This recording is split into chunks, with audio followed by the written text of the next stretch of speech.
નવયુગ વિદ્યાલય જંબુસરમાં 300માં નિઃશુલ્ક નેત્ર યજ્ઞ યોજાયો. જનસેવા એ જ પ્રભુ સેવા, માનવ સેવા એ જ માધવ સેવા અંતર્ગત નવયુગ વિદ્યાલયમાં જુદી જુદી સેવાકીય પ્રવૃત્તિઓ થાય છે.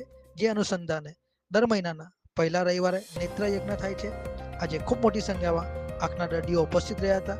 તેનું ચેકઅપ કરી જેમને વેલ, છારી, જામર અને મોતિયાના પ્રોબ્લેમ છે તેવા દર્દીઓને સંકળા આઈ હોસ્પિટલ લઈ જઈ ઓપરેશન કરી રહેવા, જમવા, દવા, ચશ્મા અને પરત લાવવાની તમામ સુવિધાઓ નિઃશુલ્ક રહેશે તેમ ગિરીશભાઈ ગોહિલે જણાવ્યું. આજના કેમ્પની ઉલ્લેખનીય બાબત એ હતી કે આજે ઉપસ્થિત લોકોને માર્ગદર્શન આપવામાં આવ્યું કે મૃત્યુ બાદ પણ આપની આંખો બીજાને કામ લાગી શકે છે, જેની પ્રેરણા લઈને 11 જેટલા દાતાઓએ નેત્ર માટે નામ નોંધાવ્યું હતું.